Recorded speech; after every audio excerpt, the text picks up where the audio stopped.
Have you ever woken up after 5 minutes of scrolling and realized, what am I doing?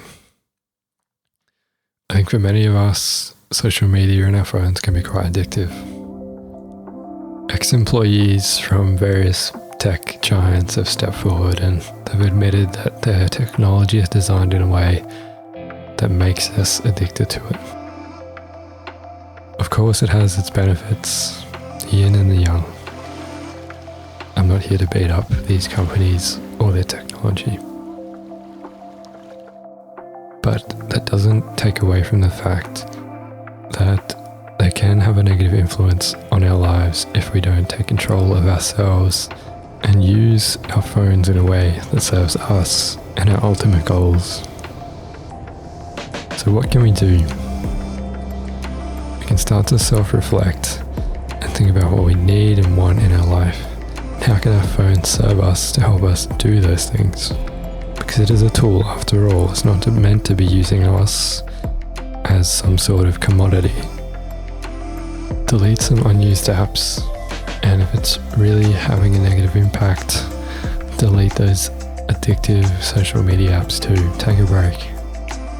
If you're on Android, you can use Niagara Launcher, a very good minimalist launcher. It streamlines your home screen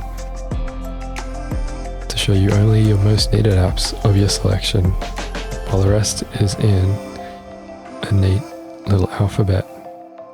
This makes using the phone very intention-based rather than based on our impulses and addictions. Well, of course, this can just serve as a reminder we actually need to look into ourselves and cultivate that self-restraint.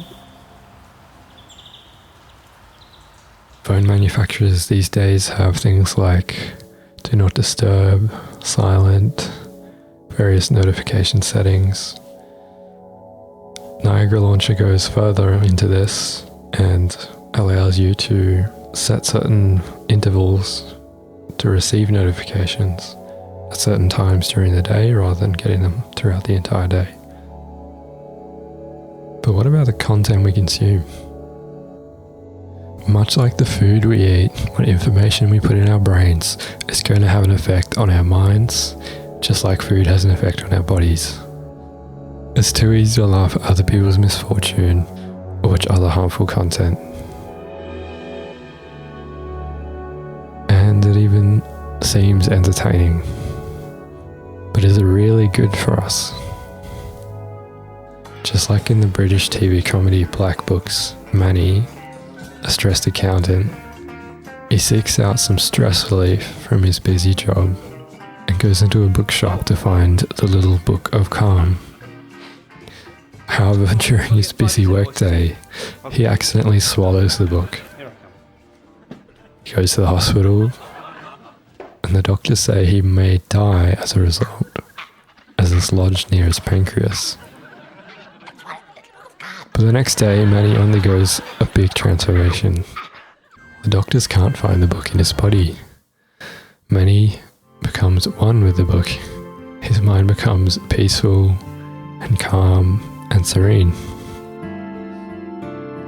Now, of course, this is a silly example, but it's a good metaphor and shows us the content we consume will have an effect on the way we perceive the world and our thoughts in our minds. Now, Manny actually starts repeating the phrases from the book as if he has completely become one with the Little Book of Calm.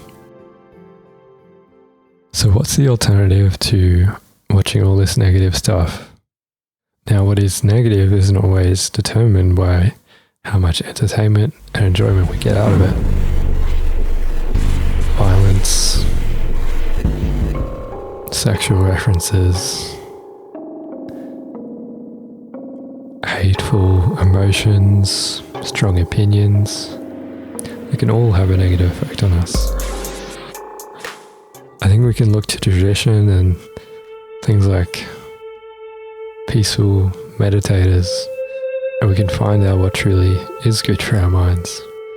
Being peaceful, being good, being kind to others, being tolerant, telling the truth, much like the practice I do called Falun Dafa, which teaches truthfulness, compassion, and tolerance. While not everyone's going to start a meditation practice, I think we can all probably admit that consuming more good things and less bad things is going to have a positive impact on our lives. Ganjing World. Ganjing World is a video platform similar to YouTube. The meaning of Ganjing in Chinese means clean or neat. The site is focused on providing a curated space free from violent, erotic, criminal or harmful content. Its mission is to create a family-friendly, wholesome digital town square that allows people of all ages to freely share knowledge, ideas, viewpoints, and entertainment without fear of censorship. The content on Ganjing World varies and is quite wide. Many of it is thought-provoking and inspiring, which can easily uplift you throughout your day, or even inspire you to make change, improve yourself, or start a new hobby. Without fear of any of the harmful themes and content found on the internet. This makes it safe for you to browse it with your children, without fear of stumbling on anything inappropriate. I think we may find that a lot of content that is deemed inappropriate for children is probably not so good for us either. So why is it only children who aren't consuming so-called mature content? Children are known for being like a clean slate, being bright and pure, with a lightness of heart. Why don't we try and be a little bit more light-hearted and pure too? I think our traditional culture can remind us of that kind of purity that we once had, being more harmonious with other people, with the world, with the environment, and getting back to our roots. If we truly care about our own well-being, we should do everything in our power, even such a small thing like using Ganjing World or changing your launcher.